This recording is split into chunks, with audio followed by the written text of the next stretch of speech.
¿Qué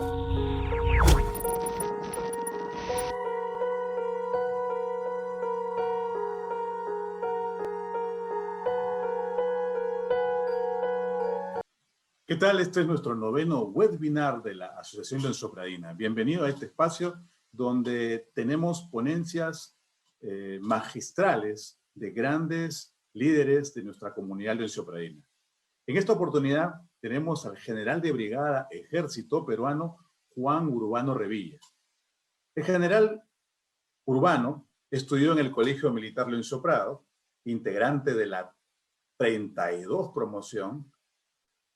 Egresó de la Escuela Militar de Chorrillos el 1 de enero del 82, obteniendo el primer puesto del arma de Ingeniería y el diploma de honor a la mayor calificación de carácter militar. Importante, ¿verdad? Es de la promoción 86, ¿no?, de los héroes de San Juan y Miraflores. El general Urbano también es máster en ciencia, en recursos de estrategia nacional por la National Defense University de Washington, D.C. en los Estados Unidos, con estudios de posgrado en la European Center for Security Studies de George C. Marshall en Alemania y otros estudios castrenses en Canadá, China, Colombia. Además es ingeniero civil en ejercicio, diplomado en universidades nacionales, con maestría en administración y egresado del doctorado en ciencias sociales, con especialidad en historia por la Universidad Nacional Mayor de San Marcos. Ha servido en unidades militares de la costa, sierra, selva de nuestro Perú, así como en zona de emergencia, en la lucha contra el terrorismo, habiendo sido comandante general de la 22 Brigada de Ingeniería en el RAEM. Ostenta todas las condecoraciones militares correspondientes a su rango: el cintillo de la Pacificación Nacional y la medalla académica del Ejército en el grado de distinguido, entre otras distinciones. Es miembro número 1 y directivo del Centro de Estudios Históricos Militares del Perú, integrante de la Benemérita Sociedad Fundadores de la Independencia, vencedores el 2 de mayo de 1866 y defensores calificados de la patria. Además es miembro consultivo de la Asociación Bicentenario 2021. Podríamos hablar más sobre el extenso currículum del general Urbano, pero queremos darle más tiempo para que él tenga su exposición el día de hoy. Mi general, le esperamos. Buenas noches a todos los presentes y presento mi saludo muy especial a la Asociación Lorenzo Pradina en la persona de su presidente, nuestro hermano Lorenzo Pradino Luis Enrique Herrera Romero, el agradecimiento por la gentileza de esta invitación, igualmente el agradecimiento extensivo a la Junta Directiva y a la tan gentil presentación que ha sido objeto hace unos momentos. Mi saludo cordial a todos los lorenzopradinos asistentes y a los invitados también a este evento en el cual vamos a tratar un tema que se ha titulado Independencia y Contraindependencia. Considero importante esta ponencia en vista que nos encontramos en el contexto actual del bicentenario de la independencia nacional. Y cada pueblo tiene su deber y tiene también una obligación de hacer una revisión histórica de los principales sucesos que han ocurrido para poder a través de estos entender ese pasado, comprender de qué se trató, de tal manera de conocer cómo hemos llegado al presente y de ahí vislumbrar hacia el futuro. Es decir, entender por qué se hizo, para qué se hizo y cómo se hizo. Este contexto del bicentenario se inserta también en un hito histórico del Perú. Si nosotros analizamos cuántas veces han sido los hitos en los cuales se ha visto la independencia, podemos apreciar que en el siglo XIX, los primeros grandes historiadores como Mariano Felipe Pasoldán, Francisco Javier de Mariátegui, hicieron los primeros estudios a profundidad serios sobre la independencia, en los cuales pues tuvimos las figuras relevantes de San Martín y Bolívar. Desde allí se empezó a tener un sentido muy importante hacia la participación de las tropas auxiliares. Pero Francisco Javier Mariátegui empezó a hacer el debate indicando, ¿no?, en respuesta a Paz Soldán, de que también hubo una participación intensa de peruanos por la independencia. Y efectivamente aquí hubo el primer debate historiográfico. Transcurre el siglo XIX y llegamos al siglo XX y tenemos el centenario de la independencia del Perú en 1921, donde los nuevos historiadores, como en ese entonces Porras, Basadre, Germán Leguía, introducen a los estudios de la independencia, ¿no?, la gran tarea que hicieron los precursores y los próceres de la independencia. Es decir, se visualizó los tiempos previos a la independencia. Transcurre el siglo XIX y en 1946, Carlos Daniel Valcárcel introduce a la figura de Túpac Amaru y desde allí empieza a crecer en relevancia de lo que significó la participación de este personaje importantísimo en la independencia del Perú. Es decir, empieza a nacionalizar los estudios de la independencia. Llegamos al sesquicentenario y ahí tenemos un gran aporte historiográfico con la colección documental de la independencia del Perú.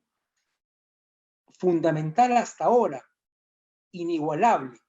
Y ahí están los estudios de Elar Dunbar Temple, de Gustavo Valcárcel, en los cuales pues, nos indican la gran participación de los pueblos y de las guerrillas y los montoneros en la independencia. Es decir, se suma la participación popular.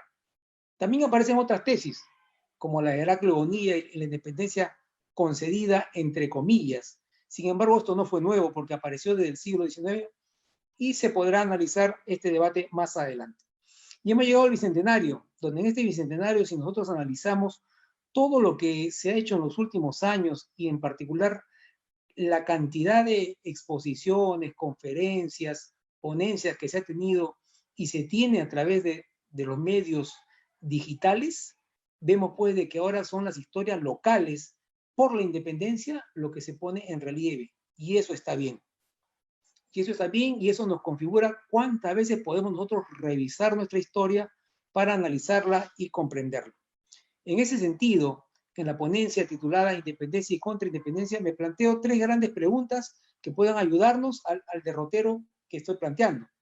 Primero, ¿cuál fue el espacio temporal de la independencia del Perú? Es decir, ¿cuándo empieza? ¿Cuándo acaba? Ese debate ha continuado a través de los años en la historia. Segundo, ¿de qué se trató la independencia? ¿Qué fue esta? ¿Fue una gran lucha?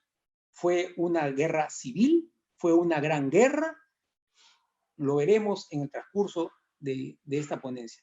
Y tercero, ¿cuál fue el papel de los actores en general? Ya sea desde aquellos que tuvieron protagonismo como líderes y aquellos también que estuvieron enmarcados dentro del pueblo.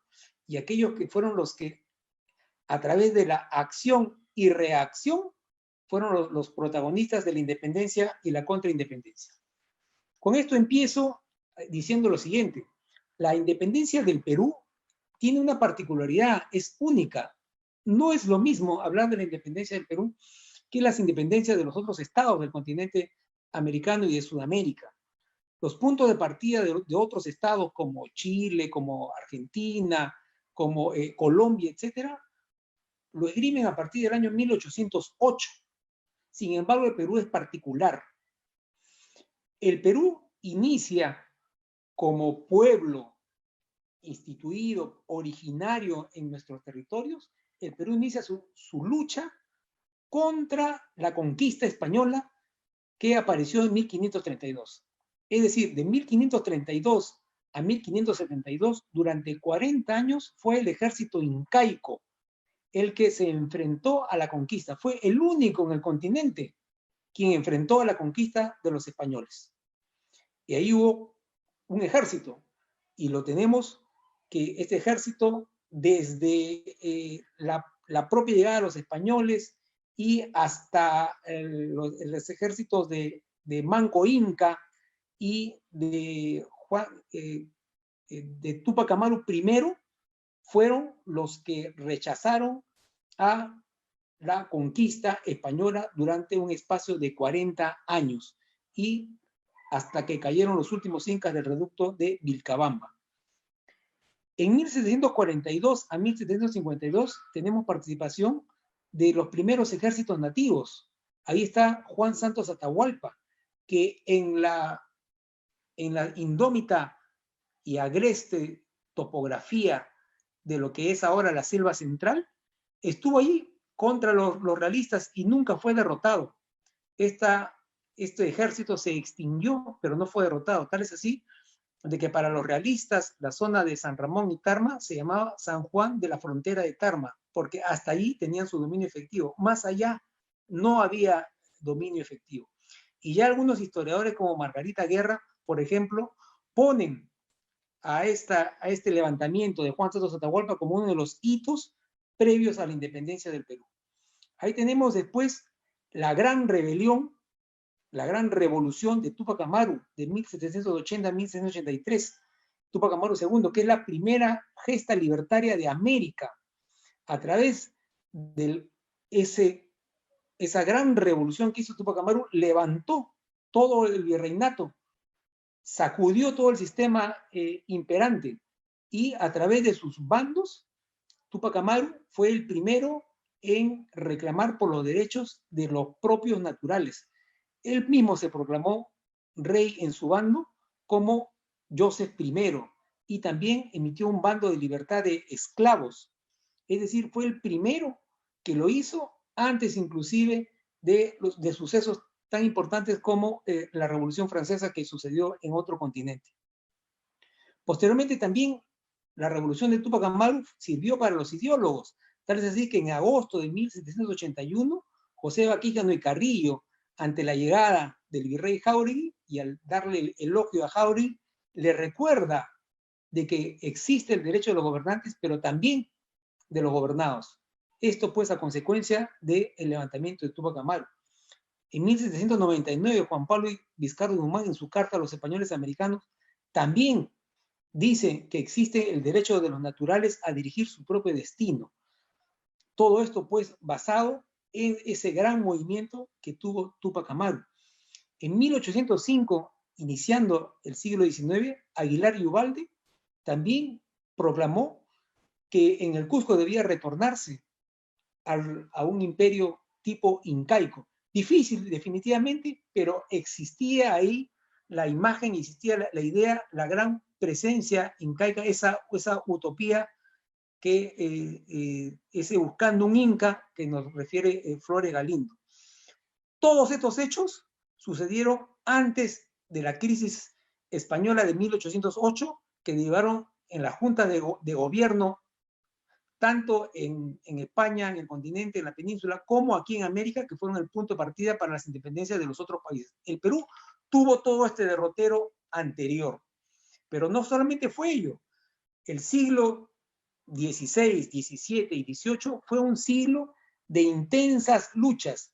No fueron tiempos de pacificación, no fueron tiempos en los cuales se estableció el virreinato en las mejores condiciones. Fue una lucha permanente de rechazo al dominio. No podemos hablar de repente de un proceso continuo y permanente, pero sí de una suma de procesos. Hubieron en estos 3 siglos más de 190 acciones, entre rebeliones, alzamientos, sublevaciones, todo tipo de acciones de rechazo al dominio español ejercido a través de los virreyes. Por ejemplo, en 1750 hubo el levantamiento de los indígenas de Huarochirí. Este levantamiento se produjo en Lima y planearon matar a los españoles y al propio virrey, pero este levantamiento fue develado. Es decir, los indígenas de Huarochirí, los olleros de Huarochirí, intentaron hacer esto. Y más aún, en el propio Huarochirí, los indígenas, al mando de Javier Francisco Jiménez Inga, también se levantaron en Huarochirí y fueron aplacados. Esto ocurrió en 1750. Es decir, imagínense qué tipo de alzamientos hubieron, ¿no?, en el siglo XVIII, antes de que empiece toda la campaña de las independencias del siglo XIX.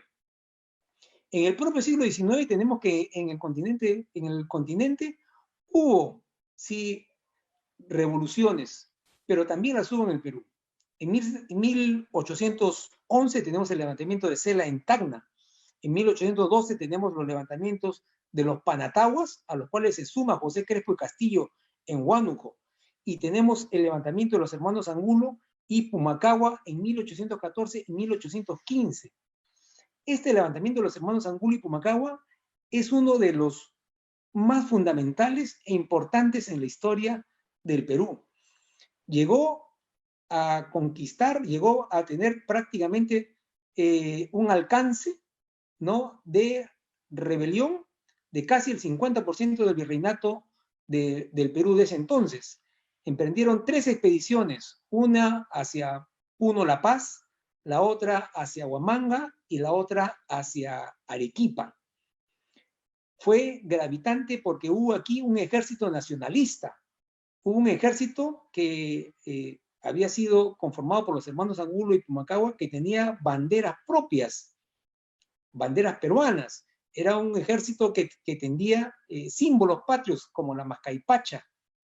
Era un ejército en los cuales participaron criollos, participaron mestizos, participaron indígenas, hasta esclavos. Esa suma podría contener el primer ejército nacionalista del Perú, y esto solamente pudo ser duramente develado por la contraindependencia, que en ese momento era representado por el virrey Abascal. Y aquí es importante mencionar el tipo de acción de la contraindependencia.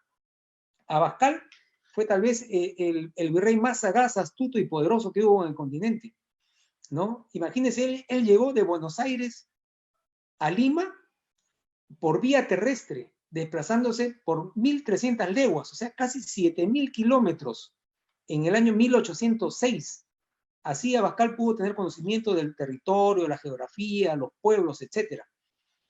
Pero su periodo de Abascal fue un periodo de guerra permanente, y él lo visualizó como una guerra continental, porque Abascal, desde su posición, desde Lima, no solamente reforzó las defensas ante cualquier ataque, porque él preveía de que el gran enemigo eran los ingleses, esa era su perspectiva, pero él combatió todos los levantamientos que hubieron en la periferia del continente.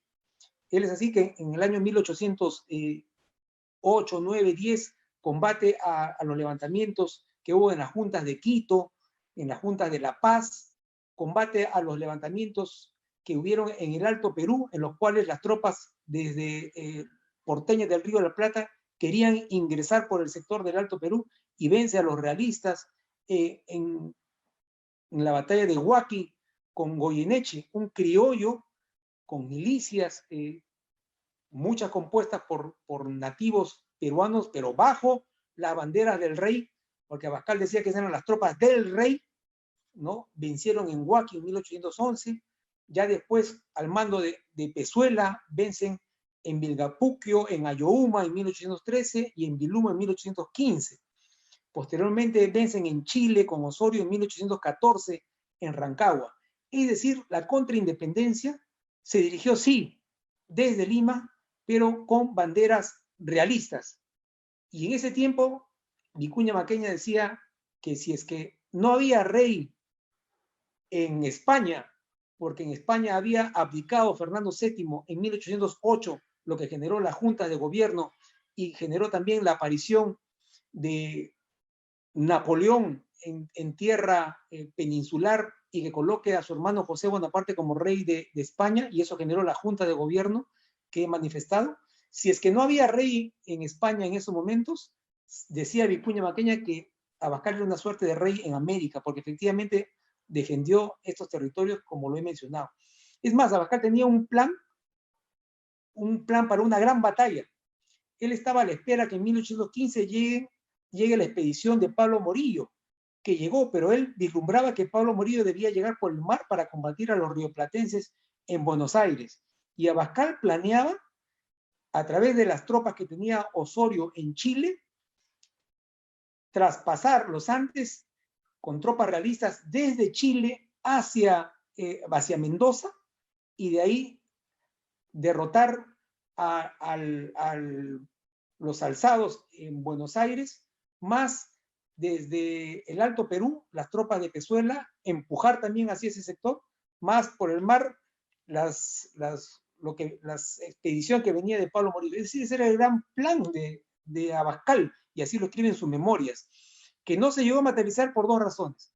La expedición de Pablo Morillo se dirigió hacia el norte del continente, que ya se habían alzado los territorios de Nueva Granada. Entonces no llegó la expedición de Pablo Morillo directamente a Buenos Aires, llegó al norte del continente americano. Y desde ahí llegaron unidades hacia el Perú, también a reforzar las campañas de contraindependencia que teníamos aquí en el Perú.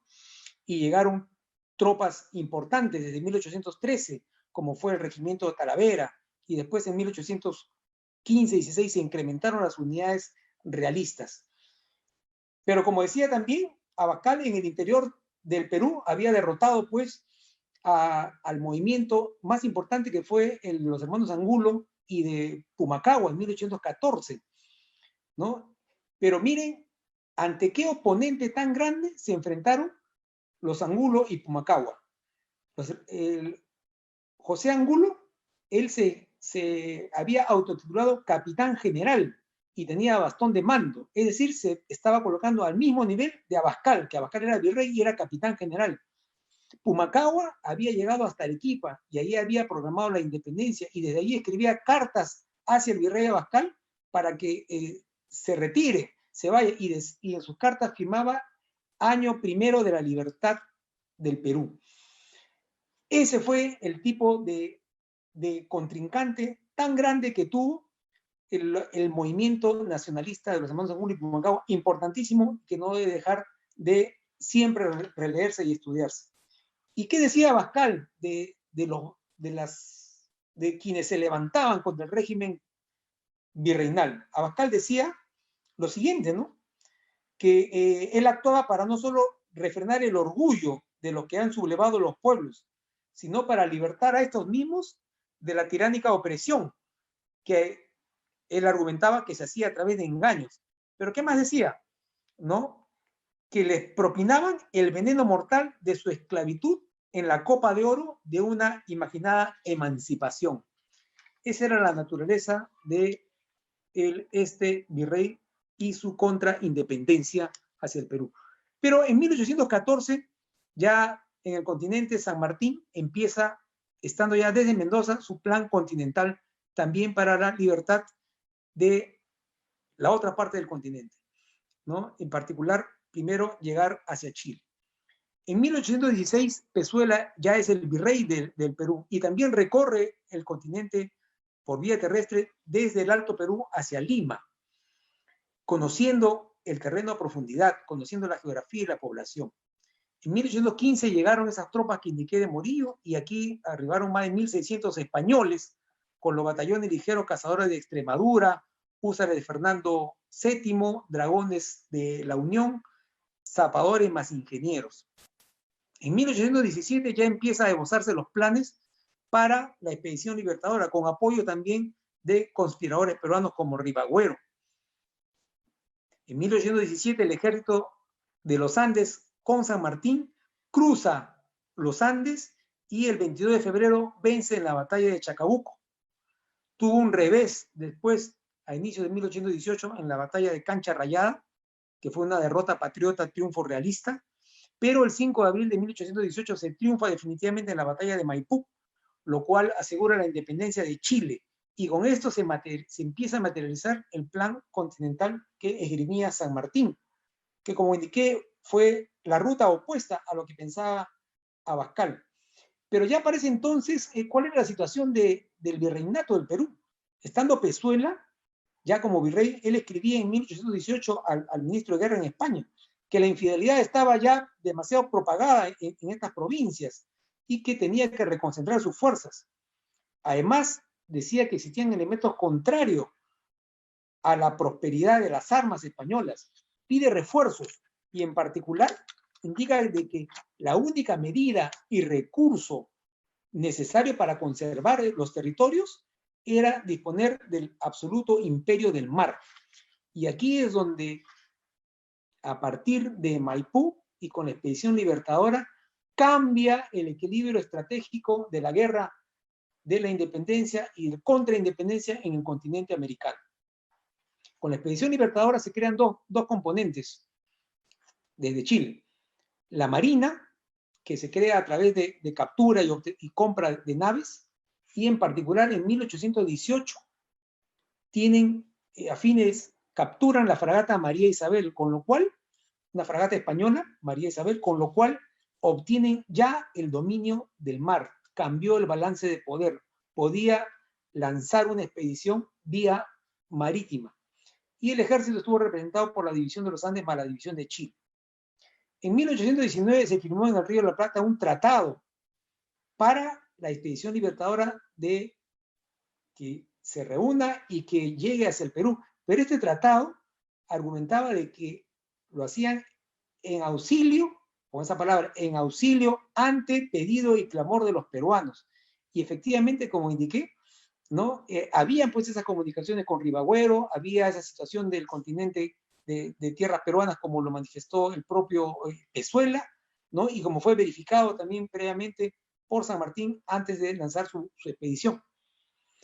Este año también del 19 se emprenden las dos primeras expediciones de Tomás Cochrane hacia el Perú, que fueron importantes porque se hicieron reconocimientos, se hicieron presas y se constató cuál era el estado de las poblaciones hacia la independencia. Tal es así que el 5 de abril de 1819 se tiene la independencia de Supe, y ahí se incorporan peruanos patriotas importantísimos como Francisco Vidal y muchos más, ¿no? Y se ve también la acción de patriotas como Remigio Silva Aranda y otros. Es decir, la situación estratégica cambió. San Martín tenía la iniciativa estratégica y tenía dos conceptos con los cuales llegó o tenía planeado llegar al Perú, ¿no? La guerra de opinión y la guerra de Zapa, que lo vamos a apreciar en breve. Y Pezuela, en contrario, tuvo que dedicarse a reaccionar a los movimientos de San Martín. Es decir, Pezuela ya sabía en esa época de que llegaba una expedición libertadora. Lo que no sabía era dónde llegaba, cuándo y cuál era la cantidad. Habían espías y había comunicación intensa, es decir, estaba atento a ello, para lo cual Pezuela se dedica a prepararse para enfrentar a la expedición libertadora. Pezuela tenía 23.000 efectivos, pero los tenía desplegados a lo largo de todo el virreinato del Perú, y los reorganiza en tres grandes núcleos. El primer núcleo se mantenía en el Alto Perú para poder desde ahí contener, ¿no?, cualquier acción que pudiese venir desde el Río de la Plata. El segundo núcleo era concentrar el ejército de la reserva en Arequipa para estar atento a las llegadas de la costa que podían desarrollarse. Y el tercer núcleo creó el ejército de Lima. Y aquí está la concepción que tuvo Pezuela para la defensa del virreinato, porque su objetivo principal era Lima. Pezuela decía que si caía Lima, caía el virreinato del Perú. Ese era su pensamiento y hacia eso dirigió todos sus esfuerzos estratégicos de campaña y también políticos. En septiembre de 1820 arriba San Martín al Perú, y con ello pues ingresamos a una etapa muy especial, porque ya ingresamos a una etapa en la cual el Perú se convierte en un campo de batalla continental. Pasamos a la etapa de las guerras decisivas, pero unas guerras en las cuales intervienen diferentes estamentos de la sociedad y diferentes componentes, tanto los que vinieron desde el exterior como los propios naturales del Perú. San Martín recibió muchos voluntarios desde que llegó a las costas de Ica, en Paracas. San Martín no hubiera venido si es que no hubiese tenido la certeza de que iba a obtener apoyo. Llegó solamente con un ejército de 4.500 hombres y sabía que con ello no iba a ser posible enfrentar a los realistas, que tenían más de 20.000. Él sabía de que iba a sumar tropas aquí en el Perú, porque ya el Perú era un campo fértil para la independencia. Sabía además de que podía, a través de su guerra de opinión, podía él pues levantar más a los pueblos. ¿Y qué cosa era la guerra de opinión? O sea, la opinión pública era un factor importante en esas épocas. No existían partidos políticos, pero a través de la opinión pública era que se ganaba legitimidad para las acciones, de tal forma que tanto los realistas como los independentistas buscaban tener la opinión pública a su favor, y eso era lo que quería San Martín en su actividad de independencia ya en territorio peruano. E ingresamos así pues a la etapa sanmartiniana de la independencia, una etapa en la cual en el año de 1820 se desarrollan acciones, si no de guerra frontal, pero sí acciones de importancia, como por ejemplo la primera campaña de Arenales en la Sierra Central. Esta primera campaña estuvo acompañada de un desplazamiento de San Martín desde Pisco hacia Huaral, hacia Huaura. Entonces, fue una tenaza que hizo San Martín, una por vía terrestre y la otra moviéndose, desplazándose por vía marítima hacia otro punto de aplicación hacia el norte del Perú, que fue importante. La campaña de Álvarez de Arenales fue una campaña de independencias. Primero en Ica, después en Huamanga, en Huancayo, en Jauja, en Tarma, en Pasco, en Huánuco. O sea, se sucedieron independencias en la Sierra Central. La Sierra Central se convirtió a partir de esa fecha en un campo de batalla que empieza a germinar poco a poco hasta el final de la guerra en 1824. Aquí también se aprecia la participación popular a través de las guerrillas y montoneras. Es fundamental porque estas estuvieron desde el inicio hasta el final de la guerra de la independencia, ¿no? Todo se convirtió en un campo de batalla, pero un campo de batalla por las reacciones de los realistas. Paralelamente resulta importante que en ese segundo semestre, el 9 de octubre de 1820, se produce la independencia de Guayaquil. Esta independencia de Guayaquil estuvo también motivada, apoyada por tropas peruanas al mando del coronel Gregorio Escobedo, pero eran tropas peruanas todavía bajo la cubierta realista, pero eran tropas del Cusco, las que estuvieron ahí, apoyaron la independencia de Guayaquil, y esto fue importante porque ayudó a cubrirle las espaldas que tenía San Martín, que se había posicionado en Huaura. Entonces ya tenía cierta libertad de maniobra San Martín, y eso fue importantísimo. La batalla de Pasco se da el 6 de diciembre, pero antes de esto tenemos un hecho que es importante recordarlo, que el 2 de diciembre de 1820 se produce la primera destrucción de Cangallo por los realistas, a manos de Mariano Ricafort. Y esta es una muestra, pues, de que fueron los pueblos quienes enfrentaron a los realistas, porque estos fueron castigados por los realistas. Los pueblos se enfrentaban en montón, en miles, y así en miles eran prácticamente diezmados y tenían centenares de muertos, pero lo enfrentaron. Lo enfrentaron por haber tenido la osadía de proclamar la independencia y apoyar a las campañas de Álvarez de Arenales. Otro suceso importante de este año 1820 es que el 29 de diciembre se produce la independencia de la Intendencia de Trujillo, que estaba bajo la férula del Marqués de Torretagli. Con esto, pues, a partir de esos momentos, el norte del Perú se convierte en el bastión patriota para poder desde allí organizar, recibir recursos, complementar su equipamiento de este ejército patriota que estaba ahí preparando San Martín. Y lo fue hasta el final de la independencia. En 1821 suceden unos hechos que son importantes y que cambian también el escenario de la guerra, ¿no? En los inicios del año, en el mes de enero, se producen fintas de operaciones en Chancay. Es decir, San Martín, que está en Huaura, hace la magia de que está bajando hacia el sur. Y Pezuela, que estaba acantonado en Asnapuquio, se dirige hacia su encuentro en dirección de Lima hacia el norte. Pero en Pasamayo se regresan las tropas realistas, ¿no? Se regresan las tropas realistas porque Pezuela cree de que San Martín lo va a envolver por el mar, porque es dueño del mar. Y aquí se produce un hecho que la historiografía lo comenta poco, pero es importante. Es el primer golpe de Estado en el continente, que es un golpe de Estado virreinal, en los cuales el 29 de enero se depone al virrey Pezuela y asume el virrey La Serna.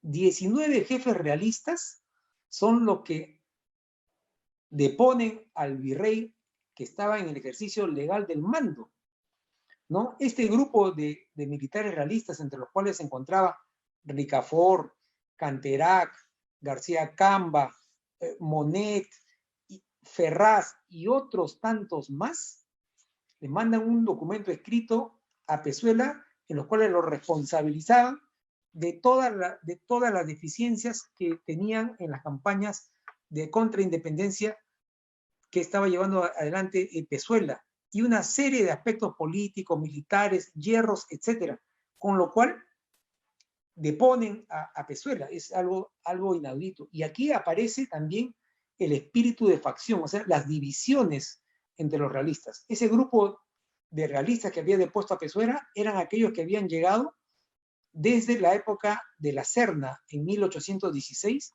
que habían llegado provenientes de España, que habían peleado las guerras napoleónicas en la península, o sea, las guerras contra Napoleón que había invadido España, y que habían arribado hacia el Alto Perú para continuar con la guerra del Alto Perú. Muy interesante, por ejemplo, la Serna no va y se entrevista con Pezuela, se va directamente hacia el ejército del Alto Perú por Arica, diciendo que tenía órdenes del rey para ello. Ese grupo de la Serna, García Camba, Valdés, Monet, Canterac, es el que luego en la reorganización de Pezuela llega hasta Lima y deponen al virrey legal, y tenemos a partir de ese momento como virrey a la Serna, que muchas veces no se explica cómo es que llegó a la Serna a virrey. Así llegó a virrey. Tal es así que en los paquines de la época, como el Observador, es nombrado el virrey intruso. Pero la Serna se preocupó también de poder legalizar y envía emisarios hacia la península para poder legalizar su autoridad, y al final lo consiguió, pero lo consiguió porque eran tantos los problemas de la península que tuvieron que aceptar los hechos consumados. La península no tenía capacidad de apoyo ni capacidad logística para recuperar o reforzar sus colonias. Y esto lo dice, por ejemplo, el mismo, ¿cuál es la evaluación que hace el mismo virrey La Serna hacia España, hacia el ministro de Guerra? Él en una carta en marzo de 1821 le dice, ¿no?, que el ejército invasor en Huaura aumenta sus fuerzas. Dice La Serna que él necesita 7.000 hombres, que los levantamientos, las levas, las reclutas que hace perjudican a los propietarios, y eso perjudica a la economía de guerra, porque necesita recursos para la guerra, ¿no? Y que él emplea medios hasta de violencia para poder obtener esos recursos, ¿no? Que los gastos aumentan y que los ingresos disminuyen. Dice que la capital se encuentra bloqueada por mar y tierra y los pueblos se encuentran sublevados. Dice que solo podrá conservar el territorio por unos meses y que espera que para octubre arriben 3 navíos de guerra. Si no, va a tener que abandonar la capital, replegarse sobre Huamanga y Cusco para cubrir el resto del Perú hasta que lleguen los auxilios. Dice que es indudable que habiendo en lo general de los habitantes y soldados una tendencia a la independencia. Esto es lo que dice La Serna, y esto es lo que al final tuvo que cumplir por las circunstancias que lo llevaron a esta situación. En el mes de mayo de 1821 y hasta inicio de junio se producen las conferencias de Punchauca. Es decir, se trata de llegar a unos acuerdos, pero que estos no prosperan. San Martín decía que la base era el reconocimiento de la independencia. Llegó a proponer una monarquía trayendo un príncipe, monarquía constitucional, trayendo un príncipe de España, que esto fue visto inicialmente con agrado, pero después fue totalmente rechazado por la gente que tenía La Serna a su alrededor. Pero es importante que en esta conferencia de Punchauca se trata, y La Serna dice que uno de los principales problemas de los realistas es el bloqueo que tienen los realistas en Lima, en particular por los abastecimientos que no llegaban a la ciudad en vista de existir los guerrilleros que bloqueaban todas las quebradas de llegada hacia Lima. Es más, aumentaban las deserciones, y eso pues hacía impracticable, ¿no?, la permanencia en Lima, como se demostró a los pocos días después, cuando el 6 de julio La Serna abandona Lima y se dirige hacia la Sierra Central. Y abandona Lima por escalones, primero Canterac y después San Martín, y se va por las quebradas del sur, y es hostigado por los guerrilleros. O sea, es decir, los guerrilleros realistas le respiraban en la nuca a San Martín, a la Serna, que se incorporaba hacia la Sierra Central como un nuevo escenario de batalla. Cambia la concepción de la guerra, ya no es Lima lo que hay que defender, sino decide irse hacia la Sierra Central, hacia la zona de Huamanga y Cusco. ¿Y por qué? Como a veces muchos se preguntan, ¿por qué se va hacia ese sector?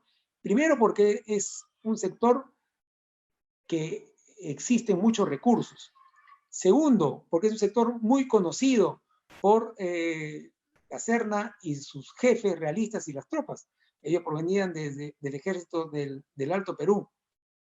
Tercero, con ello evitaban las deserciones y facilitaban el control sobre su tropa. Y extendía la guerra en el tiempo hasta poder dar plazo a la llegada de refuerzos que no ocurrió. Pero esos fueron los motivos por los cuales no se eligió estar en el sur. Tal es así de que tenemos que el norte prácticamente está bajo fuerzas patriotas, ¿no? Con San Martín, guerrilleros, etc. Y el sur, la sierra en particular, empieza pues a tener los desplazamientos realistas a la fuerza acantonados en dicho lugar. El 28 de julio de 1821 tenemos la proclama. Si bien es cierto, ese es el hito que nosotros conmemoramos, estamos apreciando pues de que la independencia es mucho antes por apreciarse y también es mucho después, como vamos a apreciar a continuación. El 3 de agosto también empieza el gobierno de San Martín con el protectorado. Y esto es importante porque San Martín empieza a hacer gobierno en los territorios libres y empieza a nombrar autoridades, ¿no? Como presidentes a los que fueron intendentes y después pasaron a denominarse prefectos. En septiembre obtienen los castillos del Callao. La Mar, realista hasta ese entonces, entrega los castillos del Callao a San Martín. Y ahí tenemos pues de que ya San Martín tiene cubiertas las espaldas hacia el mar. Entonces tiene todo eso, aunque después los castillos del Callao pasan de una mano a otra, ¿no? Y también los propios realistas hicieron una incursión previa hacia los castillos del Callao, ¿no? Entonces es muy importante, pero a la vez tenemos pues de que sucedió de que estuvo en manos de los patriotas. Finaliza el año de 1821 con reacciones también contra los pueblos que se habían levantado anteriormente, ¿no? En este año 1821 es importante como, por ejemplo, las tropas realistas de Ricafort se habían replegado hacia Lima por la quebrada de Obrajillo, de Canta, ¿no? Hostigado permanentemente por los realistas, por los guerrilleros. Y ahí tenemos, por ejemplo, la acción de Vidal, ¿no? Que logra capturar a casi 90, casi una compañía realista del batallón imperial Alejandro. Los toma prisioneros. Y no solamente eso, uno de los soldados guerrilleros dispara y le quiebra la pierna a Ricafort. Y Ricafort ingresa a Lima en marzo de 1821 en camilla, a la vista, ¿no?, de todos los limeños. Esa fue una acción de las guerrillas patriotas y que fue una suerte de represalia o venganza de lo que hacían los realistas en la Sierra Central, como sucedió en los pueblos de Concepción y Ataura en el mes de marzo de 1821. Pero en diciembre de 1821 se produce un hecho que es un hecho de crueldad histórico, que también hay que tenerlo en cuenta. El 17 de diciembre se produce la segunda destrucción de Cangallo. Esto fue a manos de Carratalá, y es una situación que deberá tenerse en cuenta para los anales de la historia. ¿Qué decía Carratalá y qué decía la Serna, porque esto fue publicado en la Gaceta de Lima, o la Gaceta, perdón, de los realistas. Decía el 17 de diciembre de 1821, ¿no? Queda reducido a cenizas y borrado para siempre del catálogo de los pueblos el criminalísimo Cangallo. Este decreto, como dije, fue aprobado por la Serna en 1822. Es más, la Serna agregó de que nadie podrá reedificar en el terreno que ocupaba el infame pueblo de Cangallo. Esto, pues, es una muestra de la participación del pueblo, ¿no? Y la reacción que hubo contra el mismo por apoyar a los movimientos independientes que se producían en el continente. Y en particular hacia el territorio peruano, como estamos viendo. En el año de 1800, termina el año de 1821, ingresamos al año de 1822. Y ahí tenemos que los primeros meses, en el norte del Perú, empieza a prepararse una división peruana que acude luego en apoyo a Sucre, que estaba preparando la lucha en la región de Quito. Y esta división peruana llega hasta Cuenca y permanece allí y apoya a Sucre con 1.600 hombres al mando de Santa Cruz. Y obtienen dos triunfos importantísimos, que uno de ellos es en Riobamba en abril y el 24 de mayo el triunfo en la batalla de Pichincha. Con estos triunfos obtuvo la independencia de Quito. Importante por un lado, pero a la vez un poco paradójico en vista de que esto permitió que Bolívar pueda traspasar Quito y llegar a Guayaquil, con lo cual el Guayaquil, que se había declarado independiente y que apostaba por unirse al Perú, termina siendo ocupado por tropas colombianas y Bolívar lo anexa a su proyecto de la Gran Colombia que ya esgrimía en ese entonces. Ahí pues tenemos los movimientos, ¿no?, libertarios, uno que vino del sur con San Martín, que ya estaba en el Perú, y el otro que en el norte se producía a cargo de Bolívar, que tenía su propia agenda continental, como lo vamos a apreciar más adelante.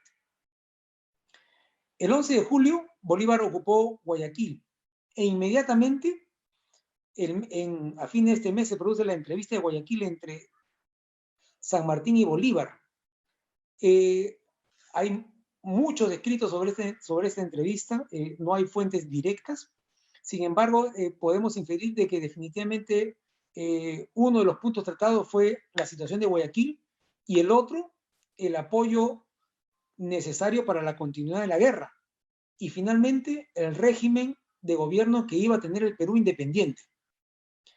Al no haber acuerdo en estas posiciones, en vista pues que sabemos que Bolívar ya había ocupado Guayaquil y no lo iba a dejar, tenía su proyecto político en los cuales no vislumbraba monarquía constitucional como era el proyecto político de San Martín. Sí había coincidencias en que había que aumentar las fuerzas para poder derrotar a los españoles, pero no se pudo concretar esto en el momento que se ha indicado. Tal es así de que San Martín decide retirarse y San Martín regresa al Perú, instala el Congreso Constituyente en 1822, en septiembre, y a partir de ese momento se inicia la etapa peruana de la independencia. Al día siguiente, el 21 de septiembre, mediante un decreto del poder, el Congreso establece el poder ejecutivo y establece una junta gubernativa del Perú. Y aquí es uno de los primeros momentos de gobierno difíciles del Perú, porque se establece una junta gubernativa que dependía del Congreso. Y al depender del Congreso, porque estaba conformado por 3 personas, no existían posibilidades reales de que pueda tener un éxito en una situación de guerra que ya se vivía y que era necesario afrontar, porque había pues toda una secuencia de permisos que eran difíciles que se puedan llevar adelante. Encabezaba la Junta Gubernativa José Lamar, que era militar, el otro era Felipe Antonio Alvarado, que era un comerciante, y el otro era el conde de Vista Florida, ¿no?, que era un noble. O sea, no había una unidad de concepción para poder dirigir una guerra. Sin embargo, esta junta gubernativa emprende la primera campaña o expedición a puertos intermedios en octubre de 1822. Y esto es importante porque aquí está la participación neta de los remanentes argentinos, rioplatenses y chilenos, más los peruanos que estaban que ya se habían incrementado a las fuerzas. Esta primera expedición a puertos intermedios parte con 4.000 hombres al mando del general Rudecindo Alvarado, que era un militar, pero que tal vez no tenía mucha experiencia, pero estuvo a cargo de esta expedición. Y esta expedición siguió el plan que había ideado San Martín. Fracasó porque dependía de otros factores. Dependía primero de la concurrencia de fuerzas externas desde el Río de la Plata y de Chile, como a la vez dependía de una propia potencia en estas fuerzas de la primera campaña de puertos intermedios, que no se logró concretar, porque ya teníamos nosotros aquí en el Perú, como respuesta del apoyo que se dio a Sucre para la independencia de Quito, los colombianos Bolívar envían tropas al mando del coronel Paz del Castillo. Envían tropas, pero estas tropas que debían unirse al esfuerzo principal que se iba hacia el sur, en la campaña de puertos intermedios, que iba dirigido hacia los puertos de Arica en el sur, ponían tal cantidad de exigencias que la propia Junta Gubernativa termina expulsando a estas tropas colombianas porque eran demasiadas las exigencias que tenía. Eso debilitó a las fuerzas de la primera expedición a puertos intermedios, porque el otro componente, que era un ejército central, que tenía que actuar en tenaza, en un ejército por la Sierra Central y otro ejército que iba hacia el sur, entonces se privilegió el del sur, se debilitó el central, con las miras a que se iba a reforzar y que no logró concretarse. Entonces aquí es donde viene una gran divergencia y que provoca, ¿no?, las derrotas de las batallas de Torata y de Moquegua, a pesar de que Miller había tenido algunos éxitos sobre Caratalá en el sur. Entonces aquí se produce, sí, por efecto de esas batallas, se produce un movimiento que es denominado como motín de Balconcillo o un golpe de Estado también en el campo patriota, como había sucedido antes en el campo realista. Pero es importante tener en cuenta de que esto se produce por esta deficiencia que había en la conducción de la guerra. Es difícil entenderlo, pero había que estar así y analizarlo para que se pueda de una u otra manera comprender cómo estuvo y cómo se originó este motín de Balconcillo o golpe de Estado en Balconcillo.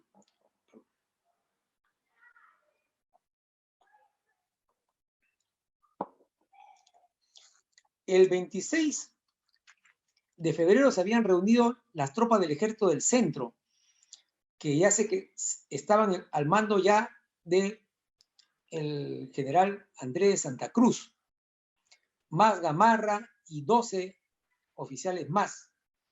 Previamente, el jefe del Ejército del Centro, que había sido Álvarez de Arenales, había pedido a la Junta Gubernativa refuerzos, tropas, que se implemente otro plan, etcétera, y no había sido escuchado, ni obtuvo respuesta ni de la Junta Gubernativa ni del Congreso, y optó por retirarse.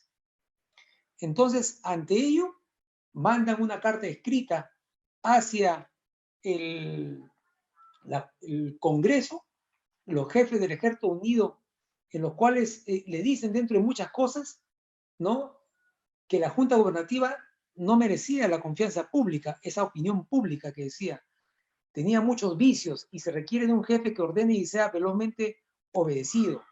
Decía de que solo en la separación de los poderes ejecutivos y del Congreso está la salud de la patria.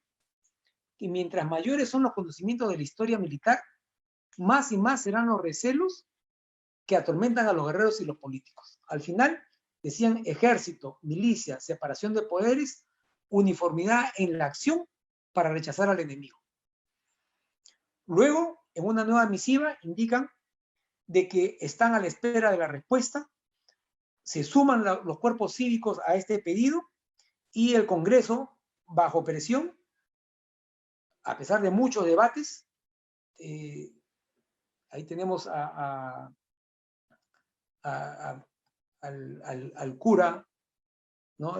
Mariátegui ahí peleando, está también la opinión de Faustino Sánchez Carrión, etc.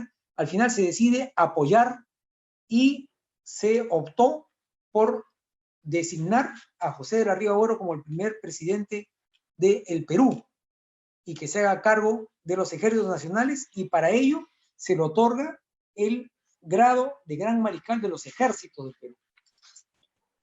Como Gran Mariscal de los Ejércitos del Perú es que Ribagüero le dan el grado para que pueda comandar los ejércitos. Era coronel de milicias. Sin embargo, se le dio el grado porque se pensaba de que esa era la manera en la cual se podía llegar a obtener una acción fuerte, un mando fuerte y de obediencia, sobre todo, hacia los ejércitos del Perú. El año de 1823, con Ribagüero, es uno de los años más difíciles y prácticamente entramos primero en una época de gran euforia, porque Ribagüero fue bastante hábil, llegó a reunir 4.000 hombres, creó la Academia Militar, creó unidades, logró un empréstito, ¿no? A favor del Perú para poder combatir a los realistas, y lanza la segunda campaña a puertos intermedios entre mayo de 1823, parte del Callao, ya con Santa Cruz como jefe de esta campaña a puertos intermedios segunda. Sin embargo, estando esta campaña en plena ejecución, se producen hechos políticos que son bastante difíciles dentro de este Perú independiente, ¿no? A pesar de que esa campaña a puertos intermedios, esa segunda campaña a puertos intermedios, siguió el mismo plan de la primera, también siguió los mismos errores, ya que dependía de fuerzas del Río de la Plata, de fuerzas de Chile y sobre todo del ejército del centro, que actúe y que tampoco actuó. En Lima ya se tenían nuevamente tropas auxiliares de Colombia, con Sucre, pero Sucre tampoco se empeñó inmediatamente con la campaña esta de puertos intermedios. Esperó hábilmente al desarrollo de las circunstancias. En junio de 1823 se producen pues pugnas entre el Poder Ejecutivo y el Poder Legislativo, de tal manera de que empiezan ya a dudar sobre el Ribagüero, y el Congreso termina deponiendo a Ribagüero de presidente, y ya está acá la figura de Sucre, empieza Sucre a actuar como diplomático, como ministro plenipotenciario de Bolívar, preparando la llegada de este. Y el Congreso empieza pues ya a inclinarse hacia la llegada de Bolívar. Y empieza el Congreso a promover a esta, y como le indiqué, destituye a Ribagüero. Pero a esto también se produce de que en el mes de junio, paralelamente, los realistas con Canterac y Valdés ocupan Lima y se produce un alboroto, muchos se refugian en el Callao, y en el Callao se otorga poderes militares a Sucre, y el Congreso decide que se llame a Bolívar, ¿no? El Congreso había levantado ante Ribagüero la figura militar de Sucre inmediatamente y la gran figura de Bolívar.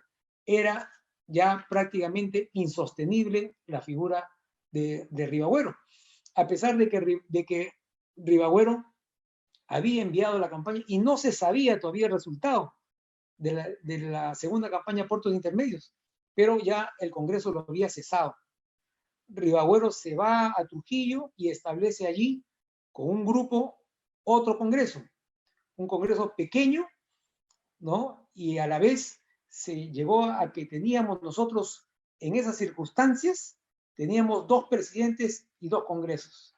Teníamos como presidente a Ribagüero por un lado, y teníamos también como presidente a Torretable, nombrado por el Congreso, y teníamos como presidente, teníamos 2 congresos, uno en el Callao y uno en Trujillo. Es decir, habíamos llegado al borde de la guerra civil. Estábamos con la independencia en vilo. Es el gran dilema que nos dice, nos plantea Basadre perfectamente, entre el antiguo régimen virreinal y una dictadura que podía provenir con la figura de Bolívar. Y efectivamente, en septiembre de 1823 llega Bolívar al Perú y se inicia la etapa bolivariana. Pero solamente después de la llegada de Bolívar se conoce el resultado de la segunda campaña a puertos intermedios, que había sido exitosa primero en la batalla de Cepita, pero luego de esta batalla de Cepita, el repliegue es escabroso y llegan solamente 700 hombres. Tal es así de que esta campaña, como gran balance, se denomina infructuosa.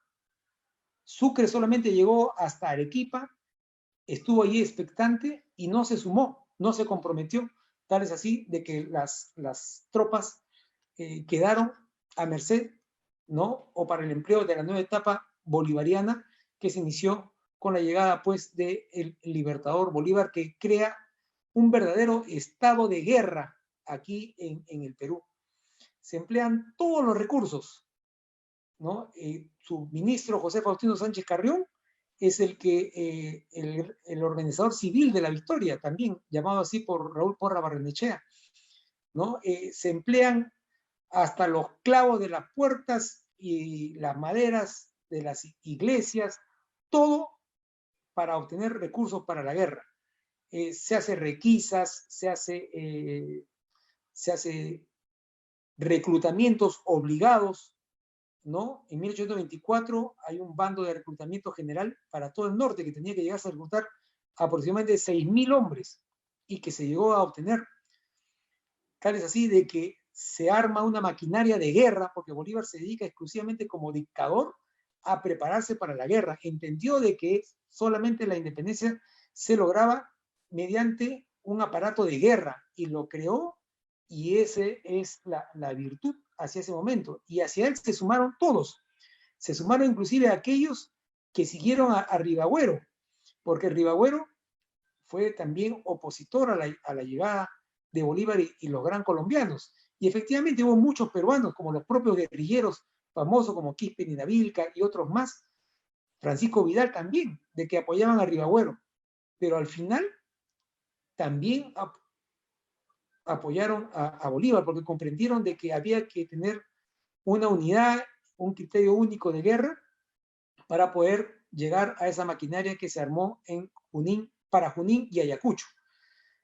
Bolívar establece la Sierra Norte del Perú como su escenario, ¿no? Y desde Cajamarca hasta Tarma se despliegan las nuevas fuerzas que llegan, pues, a ser empleadas el 6 de agosto en Junín y el 9 de diciembre en Ayacucho.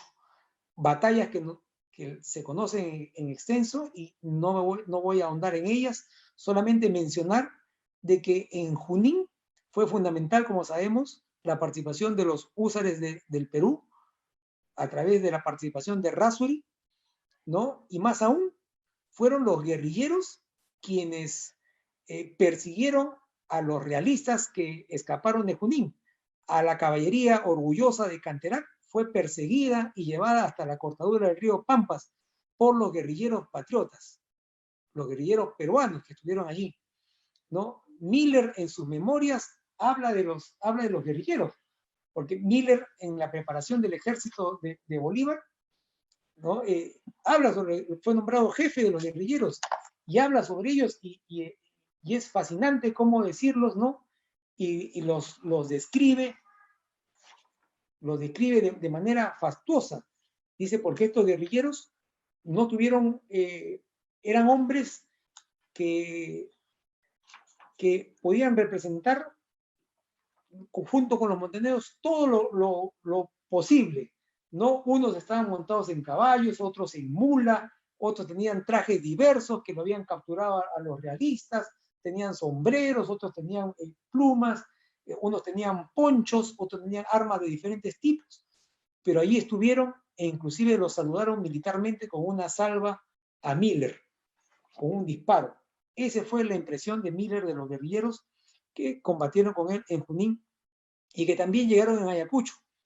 Y allí estuvieron pues los guerrilleros de Marcelino Carreño enfrentando la primera embestida realista, ¿no? Que a cargo de Monet y de Valdés, que allí estuvieron los guerrilleros de Marcelino Carreño. Y en este ejército final que llegó hacia Ayacucho, si bien es cierto que allí estuvieron una división de caballería, ahí estuvieron tropas peruanas con los húsares de Junín, hubieron una división peruana netamente al mando de la mar, y hubieron dos divisiones colombianas o gran colombianas, con Lara y Jara, con Lara y no recuerdo ahorita el nombre, pero estuvieron allí. Las tropas peruanas estuvieron tanto en las divisiones peruanas como también estuvieron en los cuerpos colombianos, que fueron completados con efectivos peruanos. García Rosell hace un estudio en el cual indica de que en Ayacucho las 2/3 partes de las tropas del ejército patriota o ejército unido libertador fueron peruanos. Eso es lo que indica. En el lado realista, efectivamente, también hubieron tropas con peruanos y también hubieron en ese lado guerrilleros peruanos. Pero lo importante es visualizar de que allí los jefes, los principales, que fueron un porcentaje tal vez mínimo entre el 15%, fueron los realistas. Y en las unidades de tropa, quienes imponen el mando, imponen la disciplina, son los jefes. Y los jefes fueron realistas y las banderas que estuvieron allí fueron realistas, aunque las tropas fueran naturales del Perú. Se obtuvo pues esta victoria en Ayacucho, con los cuales ya se obtiene la capitulación y el retiro del último virrey del Perú, que fue la Serna, el último virrey efectivo. Sin embargo, aquí no termina la independencia en sí, porque se mantienen tropas colombianas en el Perú y se mantiene el proyecto gran colombiano de Bolívar en el Perú. Y Bolívar se mantiene y se crea la Constitución Vitalicia de 1826, los cuales visualizaban la Federación de los Andes. Era el proyecto de Bolívar, era el proyecto bolivariano, ¿no? Entonces, aquí viene pues, tenía razón y tenía argumentos Rivagüero cuando argumentaba, pues, disculpen la redundancia, decía, ¿no?, de que los colombianos deberían retirarse del Perú, y efectivamente, este proyecto de la Federación de los Andes visualizaba la unión de Quito, Nueva Granada y Venezuela, más un Perú, pero dividido en dos, más Bolivia, y dentro de ese Perú dividido en dos, la situación de Arica siempre ya era visualizada, ¿no?, como un acercamiento hacia ese Perú del sur dividido, o que fuera anexado hacia Bolivia. Ya desde allí venía pues el problema ya de Bolivia y el problema de Arica, que siguió a lo largo de las siguientes décadas de la independencia y del siglo XIX. Tenemos pues de que el año 1826 también cae la Constitución Vitalicia, se retira Bolívar del Perú, pero se retira por los problemas que había en la Gran Colombia, tiene que irse, pero esto a la vez impulsa al retiro de las tropas colombianas en el Perú, que se van entre 1826 y 1827. Se elige como presidente peruano a La Mar. El Congreso elige a La Mar, teniendo entre Santa Cruz y La Mar, la respuesta al motín de Balconcillo fue elegir a La Mar. Y tenemos pues que La Mar, siendo presidente en 1827, tiene entre sus generales a Gamarra, y Gamarra en 1828 invade Bolivia y obliga al retiro de las tropas gran colombianas que estaban estacionadas ahí en Bolivia, con lo cual se retiran Sucre y esas tropas, y a partir de esos momentos podemos decir de que ya el Perú tiene su estabilidad, su gobierno propio, y empieza a manejar su propio destino con alguna ligera tranquilidad, pero que duró muy poco, porque en el año de 1828 inmediatamente Bolívar le declara la guerra al Perú, pero eso ya es otra historia. La historia de la independencia del Perú como marco temporal la dejo con el retiro de las tropas gran colombianas y el ejercicio del gobierno propio del Perú. Solamente quiero culminar indicando de que en todo este gran proceso de procesos, las élites en sí no participaron. No hubo una participación directa de las élites. Podemos decir de que hasta casi estuvieron ausentes. Faltó arraigo verdaderamente en las élites, ¿no? Y fue la representación del pueblo a través de las guerrillas lo que mantuvo esa participación peruana neta por la independencia. No fue pues esta ni una guerra civil ni una guerra concedida. Al final llegamos a un Estado propio. El tema no era español, el tema al final fue un tema de un Estado propio peruano, con lo cual esto se alcanzó a través de las grandes luchas y la gran guerra de la independencia decisiva que tuvo como corolario Junín y Ayacucho, con los cuales termino esta exposición, este planteamiento, ¿no? Agradeciendo la paciencia por el tiempo conferido. Muy amable.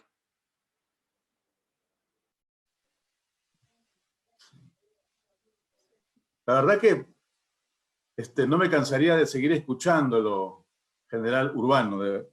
Gracias por su exposición, ha sido impecable, nos ha alimentado, recordar nuestra historia, y hay muchos comentarios, definitivamente todos halagadores a su exposición, y también hay algunas preguntas que quiero hacerle en este momento. José Luis Jiménez Navarro consulta para la brillante exposición: ¿cómo se financió la expedición que partió de Chile y desembarcó en Paracas?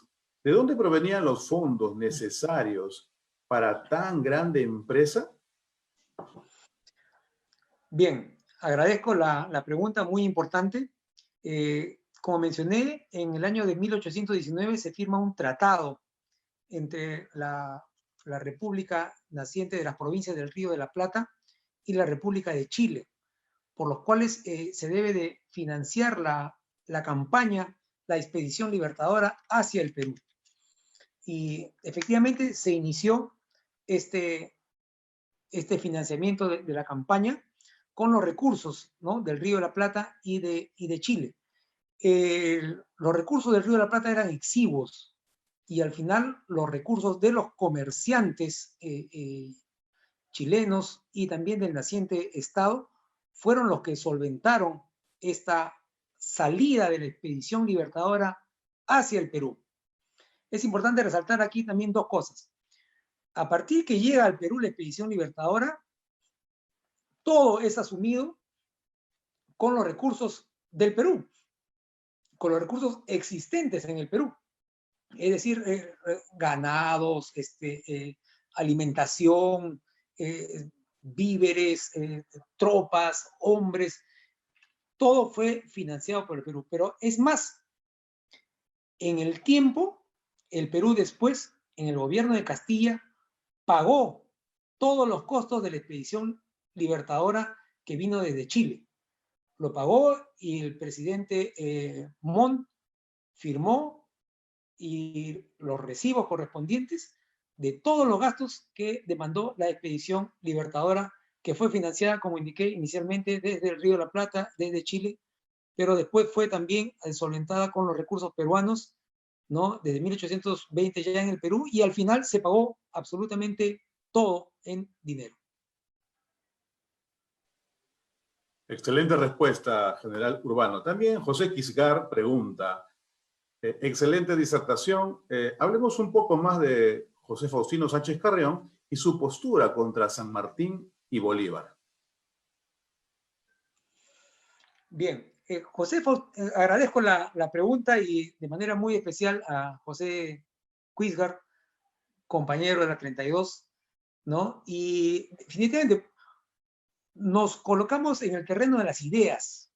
José Faustino Sánchez Carrión era el defensor y propulsor del republicanismo en el Perú. Era el gran republicano, propulsor de estas ideas a través de la Sociedad Patriótica primero y a través de la Abeja Republicana también, medio escrito, defensor de esas ideas.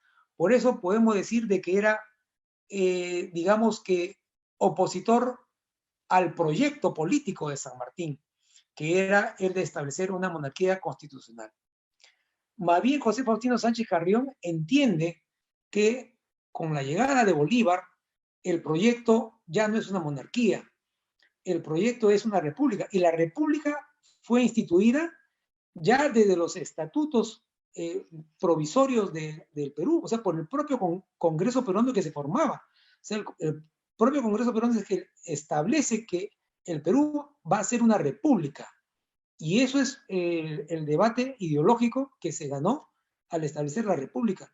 Y José Faustino Sánchez Carrión, como ministro general prácticamente de Bolívar, apoya en todo lo que significa la campaña de Bolívar y la dotación de grandes recursos, y fue, como Raúl Porras lo mencionó, ¿no?, el organizador civil de la victoria.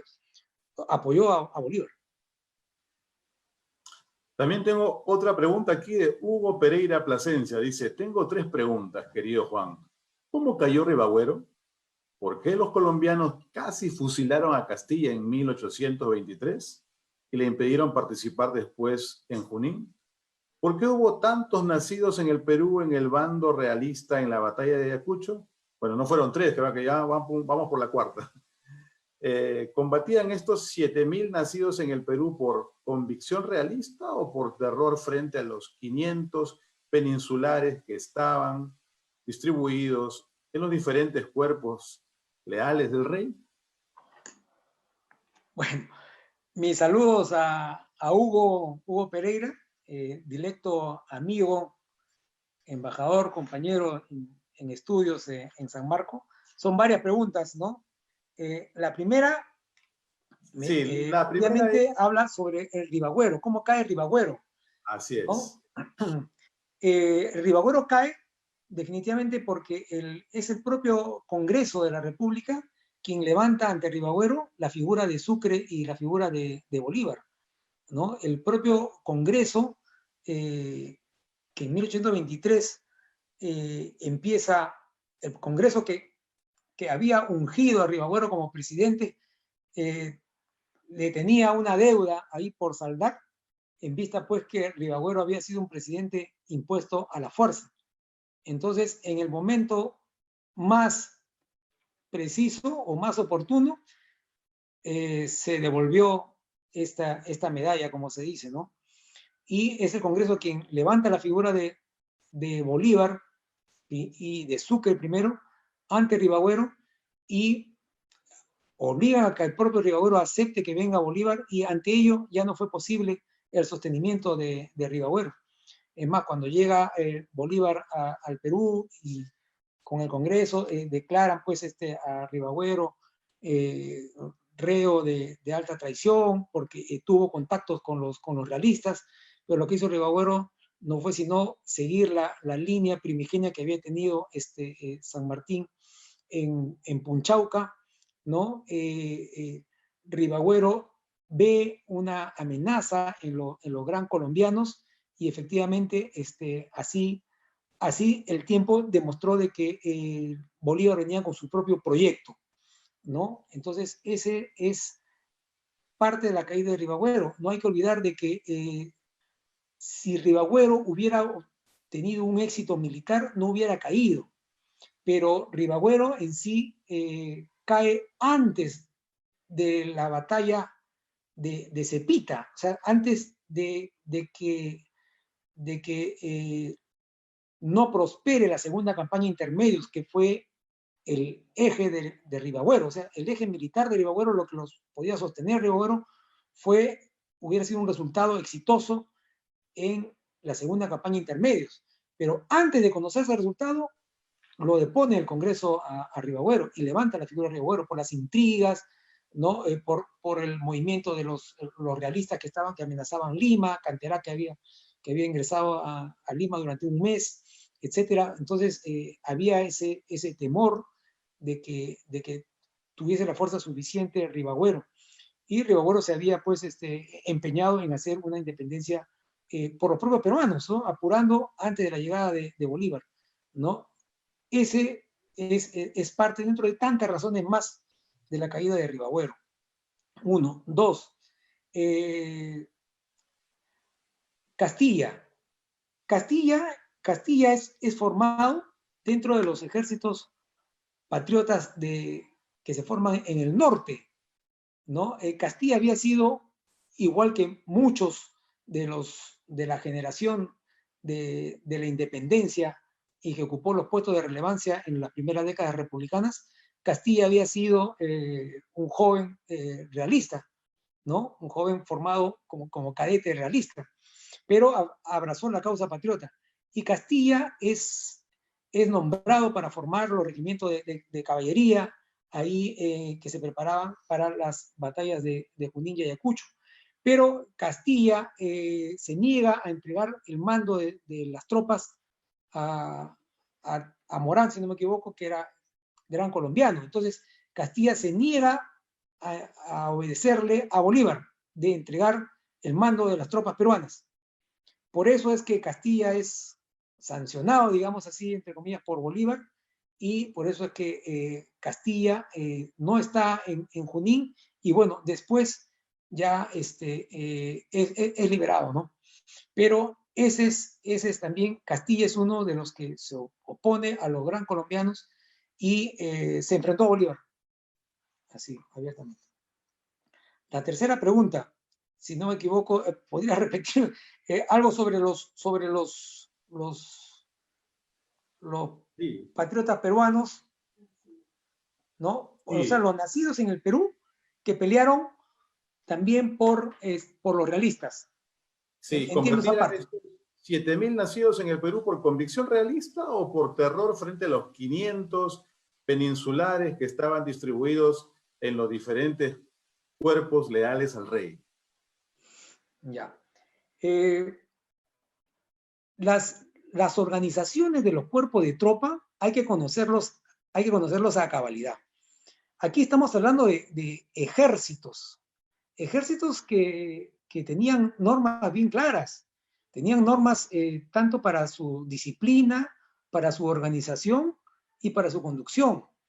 No estamos hablando de ejércitos que, digamos, que hubieran tenido cierto grado de improvisación. Miller cuenta en sus memorias que los ejércitos que llegaron a Ayacucho llegaron en un grado de preparación y hasta de ostentación de uniformes, etcétera, que harían honor pues a ejércitos europeos. Así lo dice Miller en sus memorias, ¿no? Los ejércitos realistas fueron formados bajo normas disciplinarias bien estrictas, ¿no? Se aplicaban las ordenanzas militares españolas ya desde la época del virrey Amat y Junyent, ¿no? Indiqué que habían milicias y que habían cuerpos también peninsulares que llegaron con sus jefes, ¿no? Y fueron los que organizaron al ejército realista, o sea, que defendían la postura del rey, donde estaban los jefes realistas. Entonces, impusieron una disciplina severa, y esas tropas se encuadraron ahí por disciplina, ¿no? Yo no podría afirmar de que hubiese una lealtad total de estas tropas al rey, ¿no? Hubieron muchas tropas, habla de 7.000, había que diferenciar, entonces, dentro de esos 7.000 estaban pues oficiales, están criollos, están mestizos, están indígenas, ¿no? Cada uno de ellos con su determinado nivel de sapiencia. Cuando llegó la Serna aquí al Perú, trató, por ejemplo, de reformar y de imponer todo su rigor. Lo pudo en parte sí y en parte no. Había tropa que hablaba quechua, ¿no? Y era difícil. Comían no en rancho, comían y tenían ahí a las rabonas a su lado. Entonces, era un mundo complejo, muy especial, el mundo de la guerra, ¿no? Los reclutamientos realistas que se hicieron al final de la campaña en 1824 tenían un depósito de reclutamiento en el Cusco. Ya los últimos levantamientos fueron a la fuerza, y hubieron otros que estaban acostumbrados ya a la guerra, ¿no? Entonces yo no podría decir de que esos 7.000 peruanos que estuvieron ahí lo hubieran hecho por convicción realista al rey, 1, 2, por terror, También por terror es posible, por terror. He puesto los ejemplos de las destrucciones y la crueldad que hubo en Cangallo en 2 oportunidades. Concepción, Ataura, tantos pueblos más que fueron desaparecidos. Durante la campaña de la independencia existían los recuerdos de lo que sucedió en Huánuco de 1812 en la Sierra Central, de lo que sucedió en el Cusco en 1814 y 1815 con las tropas de Pumacahua en Humachiri. Cuando el general realista Ramírez vence a Pumacahua en Humachiri, luego de la batalla aplica el quinteo. El quinteo es la norma más cruel que puede existir, es decir, cuenta 1, 2, 3, 4, 5, eliminado, 1, 2, 3, 4, 5, eliminado. ¿Existía terror? Por supuesto que existía terror. Por supuesto que existía crueldad. Por supuesto que existía forzamiento. Y esto también se demuestra en las deserciones que hubo en ambas partes, sí.